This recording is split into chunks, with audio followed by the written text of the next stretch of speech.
I truly think the Princess Connect world has some of the most potential that I've seen in quite some time, mainly because it's one of those worlds that can be both serious and ridiculous, and whatever story hook they want to go with, it can be engaging. And with the approaching of the final episode, there was a lot of speculation. Could they do a season 3 with seemingly the main threat about to be defeated?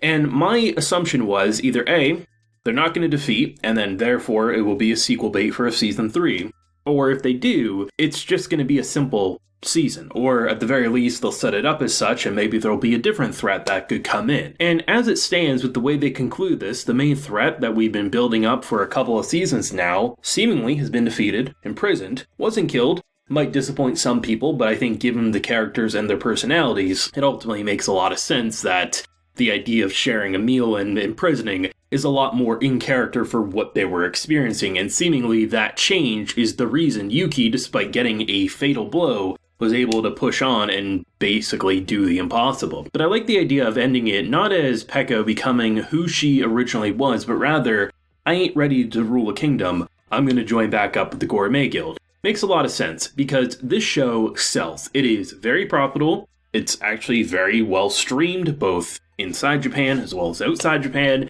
We know we're eventually going to get a season 3, probably within a few years. They don't rush these seasons, they take their time, they let them cook, and they're probably going to build something that will last a couple of seasons for another main plot hook. But the fact that they resolved the thing that we've been building up for so long in such a satisfying way, while simultaneously letting the characters be able to continue on their own adventures. I mean, look at a majority of the intro of this season. We were killing creatures that looked funny. The fact that, if you eat said creature, they poison you and you're all passing out. We don't have to have serious stuff. It can just be a Konosuba level comedy, or it can be the heavy-hitting emotional drama that we saw in the second half. And that's what I like about this episode, is that it gives you that sake, gives you that action, while tying together in a very genuine and believable way for the characters, their personalities, their motivations, and wraps up their character arcs in a way that feels good if we never got more, but damn well we probably will. In a lot of ways, this was actually one of the more memorable episodes of Season 2, not because of any particular moment,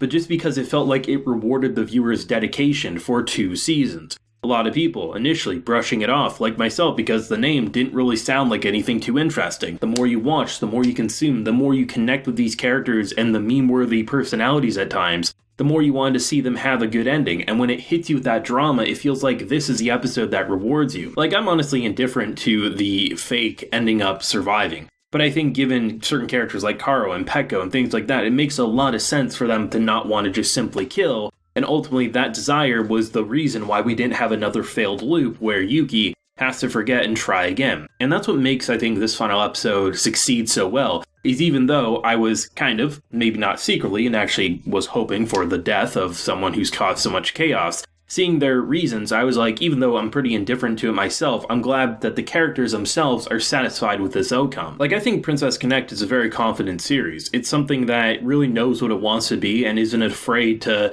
maybe go outside the box when other anime would stick inside said box. And it's interesting to see how they could even reverse characters who I was firmly convinced were dead, but bring them back in a way that doesn't feel like it negates the initial impact of what seemed to be their death, but also allowed them to come back in a way that sets them up for hopefully a season 3 to maybe explore the mystery of this world even more, because that is something season 3 could definitely explore, is definitely the where Yuki came from and the mystery that they've been teasing about this maybe not even being their original reality or world, right? So there's a lot of stuff that they can explore, both more on the serious as well as the comfy, but ultimately you can leave this show and never watch a single more episode and probably feel like you had a damn good time over, 25 episodes, give or take? It's incredible stuff. I really enjoyed it, and I am excited to see, maybe in 2 or 3 years, what a season 3 will probably look like, because I imagine that's when it will come out more than likely, but I guess time will tell, right? But thoughts if you have any, either on, I'd say, the story arc as a whole, in terms of how it got concluded, what it represented, and do you want to see a season 3, or are you completely satisfied with how it ended here? Let me know down below, leave a like if you enjoyed, and subscribe if you're new around here. So next time everyone, please take care and have a good one.